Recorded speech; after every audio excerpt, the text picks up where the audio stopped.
So we've got some major new developments in the nationwide fight against the ATF's pistol brace rule. The rule has now been vacated nationwide, so it's gone.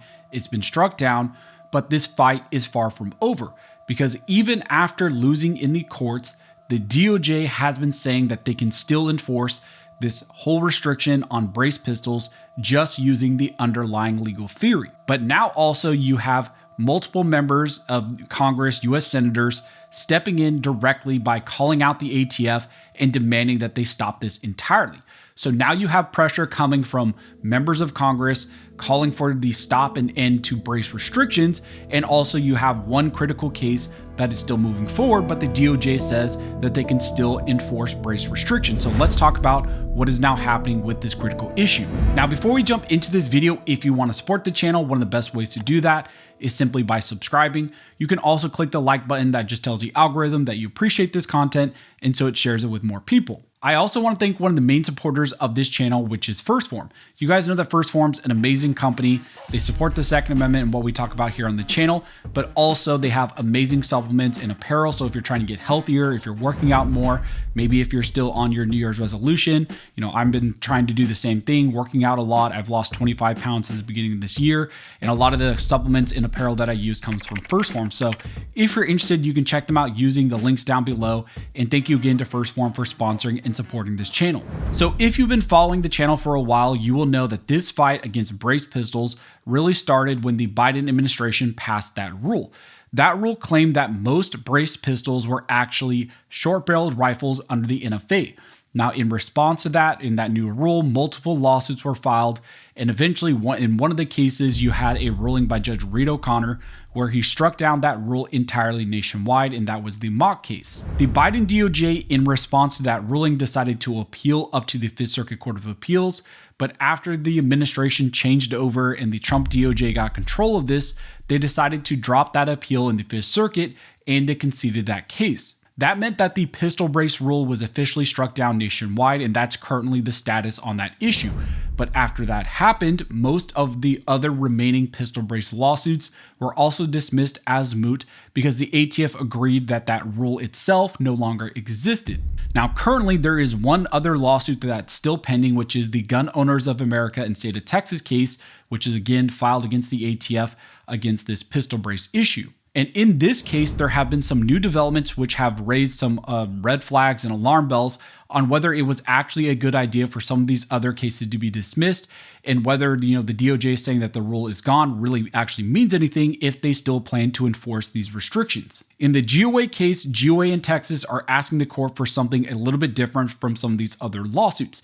They're not just asking for the court to recognize that that rule is gone, they're asking for the court to also issue a permanent injunction blocking the ATF from enforcing its underlying legal theory. That legal theory that the ATF still holds is that brace pistols can be treated as SBRs under the NFA's statutory text alone. So they say based on their interpretation of the text alone, they can still put in place some restrictions on braced pistols. So in other words, GOA is trying to stop the ATF from saying, we're not enforcing the brace rule anymore. We're not using the authority of the rule, but we're still, in the process of believing that brace pistols are SBRs, and we're just going to use the statutory text instead of a rule. This case is now designed to prevent any current or future administration from reviving pistol brace restrictions without even having to pass a new rule. But now also the DOJ has made a clear statement on this issue. The DOJ in this case filed a response arguing that this case should actually be dismissed. And in that filing, they made a statement that is incredibly important. They said that even though the pistol brace rule has been vacated nationwide, that it no longer exists, they are still enforcing the NFA and GCA against certain braced pistols. And then they explained that this should not come as a surprise or shock to anyone, because even if the rule was struck down, that never changed anyone's underlying statutory obligations according to the ATF. So this was a concerning issue, especially with this case moving forward.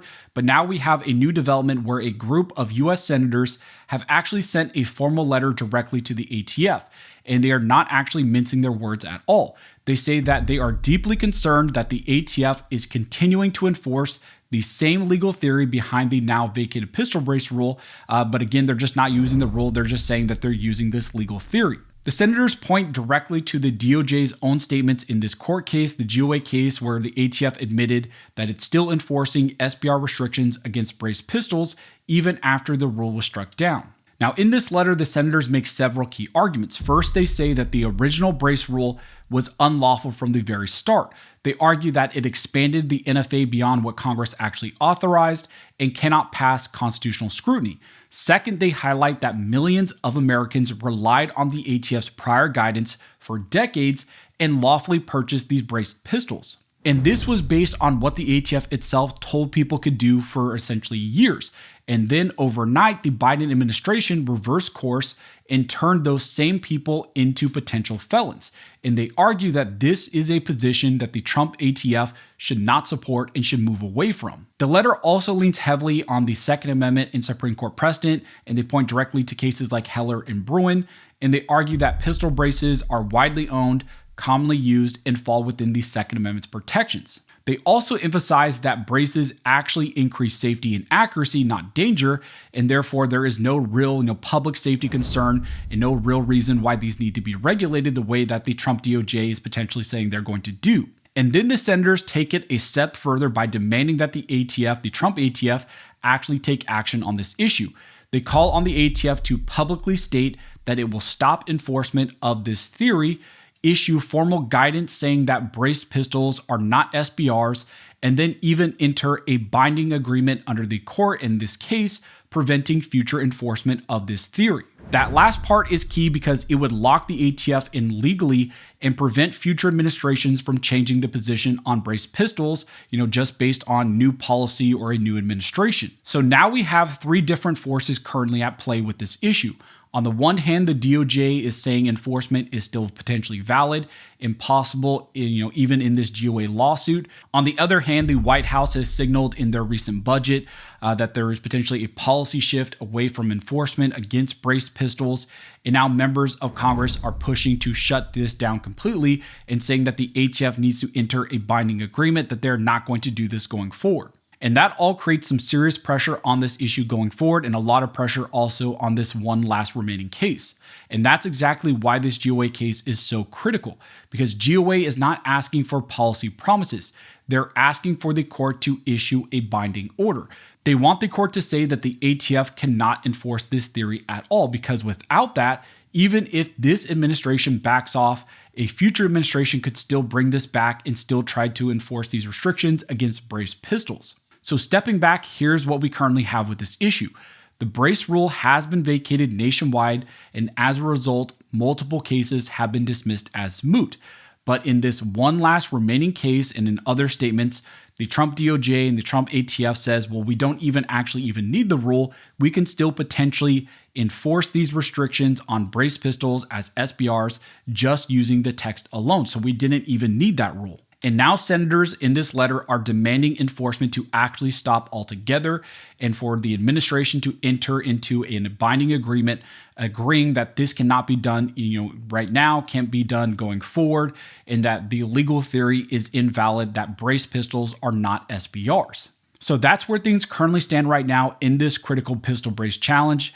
The rule is gone, but the underlying fight is still very much alive. And now the big question becomes, will this court step in and settle this once and for all, or will this continue to depend on who is currently in power? But as things develop, as things unravel, I will let you guys know. If you like this video and you would like to support the channel, one of the best ways to do that is simply to like, comment, and subscribe. All of those things help to fuel the algorithm and just tells the algorithm that you appreciate this content, and so it shares it with more people. But as always, thank you so much for all of your support, and never forget this nation was built by armed scholars, and this nation will be maintained by armed scholars.